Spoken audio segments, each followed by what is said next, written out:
자연스럽게 이 사법 리스크 얘기로 좀 넘어갈게요. 이번 대선에서 이제 두 후보의 사법 리스크 가장 폭발력 있는 변수로 꼽히고 있는데요.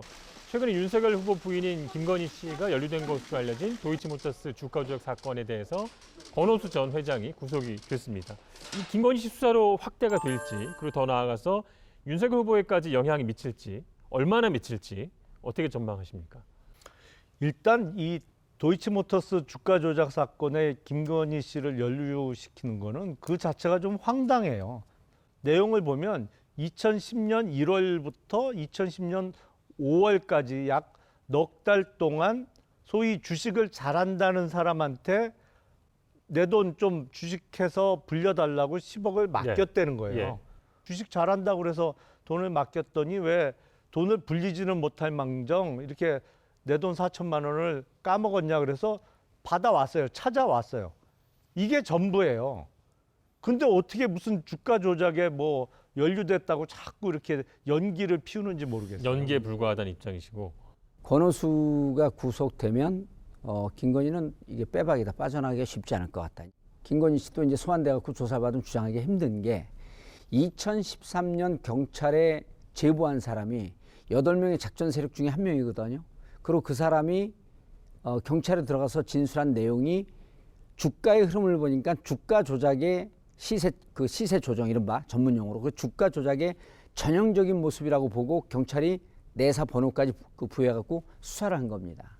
이라고 하는 그 선수가 참고인 신분을 갖고 이제 이게 공식 수사로 전환 안 됐으니까 입건되거나 그러진 않고 참고인 진술했는데 그때 진술 내용이 무척 구체적이에요. 이미 이는 도주했다 잡았는데 이미 한 4, 5일 전에 잡혔죠.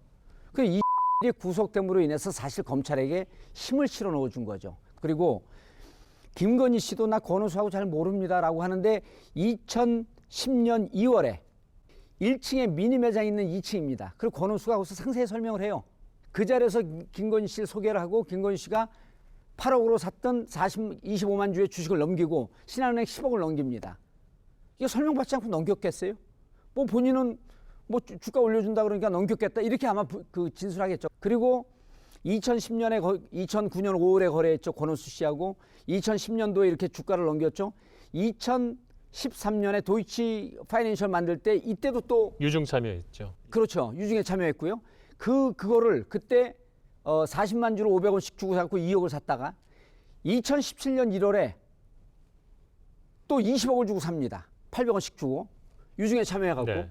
근데 그때 800원에 참여하는데 미래에셋은 1,000원에 참여해요. 200원 혜택을 본 거예요. 검찰총장 청문회 때 최이배 의원이 묻습니다. 어떻게 묻냐면 야 도대체 무슨 이게 백그라운드가 있길래 유상증자에 참여해갖고 액면가 500원으로 사고 또 2017년에 이렇게 800원에 샀는데 미래에셋조차 같은 기간도 1,000원에 사는 거 어떻게 800원에 샀지? 그 다음에 2년 전에 도이치모터스 모기업도 1,500원에 사는 거 어떻게 800원에 샀지? 이게 무슨 신기를 부린 거야? 윤석열 총장이 뭐라 하냐면 이게 중앙지검장 되기 전에 문제가 되기 때문에 될 것 같아서 500원으로 산 것을 다시 넘겼습니다. 800원에 산 것을 액면가 그대로 넘겼습니다. 그러니까 최이배 의원이 물어요. 그건 누구한테 넘겼습니까? 이상하잖아요. 시세로 따져봐도 20억 이상 손실을 보는 건데 그걸 손실을 보면서 넘겼다고요? 넘긴 사람 밝혀주세요. 본인 건데 명의신탁해 하고 차명으로 갖고 있을지 아니면은 정말 넘겼는지 그 사람 밝히는 게 무척 중요합니다. 지금까지도 그 자료를 안 내고 있습니다.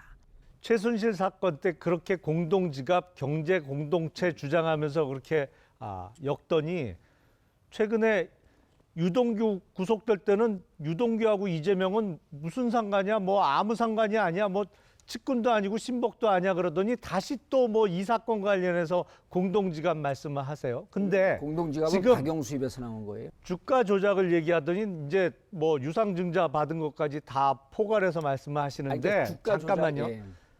주가 조작은 정확하게 용어를 사용하셨어요. 여기서 문제되는 것은 시세 조정이죠. 그러니까 허수 주문을 낸다든지 아니면 통정 매매를 하면서 짜고 치면서 통정 매매 주가를 나왔다는 거죠. 부양시키는 그런 걸 이제 시세 조정이라고 하는데 가장 중요한 건 이거예요. 정말로 시세 조정에 돈을 대는 쩐주들은 당연히 제일 먼저 그 이익을 가져갑니다. 그런데 김건희씨는 손해를 봤어요. 이게 돈을 댄 전주라면 절대 손해를 볼 수가 없거든요. 선수가 오히려 손해를 볼 수는 있어요. 이렇게 심하게 왜곡을 하시면 안 돼요. 김 의원님, 요거는 이제 사실관계를 좀 밝혀야 되는데 지금까지 하신 말씀은 주장입니다. 주장이고 근거를 제시한 적은 한 번도 없어요. 아니 얼마 전에 계좌 공개했잖아요. 잠깐만요. 계좌 다 보여드렸습니다. 이 안타깝게도 마지막 그 차익 실현을 한 게 2011년 11월입니다. 그래 공소시효가 아직 안 끝난 거예요. 지금 이달이 공소시효 마지막 달입니다. 그래서 제가 보기에는 여러 가지 장난을 치고 여러 가지 그 연막탄도 쏘고 그랬는데 김건희 씨 같은 경우는 빠져나가기가 좀 곤란하게 생겼다. 사실은 민주당이 이런 건 잘하죠. 왜냐하면 대선같이 큰 선거를 앞두고 어느 날 갑자기 무슨 양심 선언을 하는 사람이 나타나고 이런 건 잘해요. 가장 대표적인 게 김대엽 씨 내세워서 대선 2번이나 이겼잖아요. 그러니까 여기서 제2의 김대엽이 누가 될지 모르겠어요. 그게 무슨 소위 선수라고 하는 뭐 이모 씨가 될지 뭐 권 회장이 제2의 김대엽이 될지 모르겠습니다만 사실은 터무니없는 것은 그래서 김건희 씨가 얻은 이익이 뭐냐는 거예요. 그래서 계좌 공개 다 했잖아요. 근데 냄새는 계속 피우시는데 그래서 김건희 씨가 얼마를 벌었다는 얘기는 절대 못해요. 왜냐하면 번 게 없거든요. 손해만 봤는데요. 담 넘어서 도둑질하고 나오면서 물건 하나도 안 훔쳤으니까 월담 아니고 도둑질 아니라 그럽니까? 이미 적당한 비유가 아니시죠. 이미 도둑질을 이 했는데 사안하고 전혀 맞지 이미 않아요. 전주로 참여했을 때는요. 주가 조작 시색 차익을 노리고 주가 조작에 참여를 한 거예요. 그게 성공과 실패는 그 다음의 문제죠. 잠깐만요. 그러니까 정확하게 말씀을 드리면 시세 조정의 공범인 전주는요. 사실은 어떠한 거래를 어떤 방식으로 할지 그래서 주가를 얼마서부터 얼마까지 끌어올리고 나는 어디서 빠질지를 다 압니다.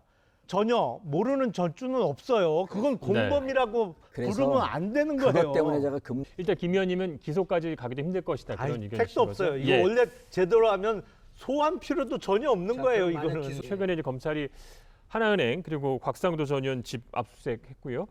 김만배 씨랑 남욱 씨 이제 구속기한은 다음 주 이제 월요일까지예요. 이제 수사가 뭐라 할까요? 진척이 좀 되고 있고 변곡점이 좀 다다른 것 같은데 어떻게 좀 전망하십니까?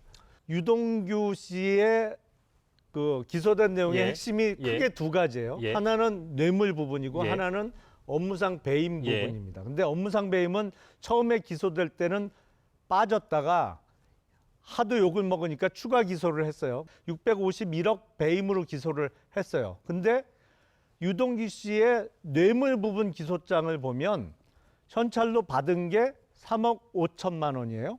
그리고 700억을 주기로 약속을 했어요. 그러니까 유동규 씨한테 뇌물죄로 기소된 부분은 703억 5천만 원이에요. 이게 말이 안 되잖아요.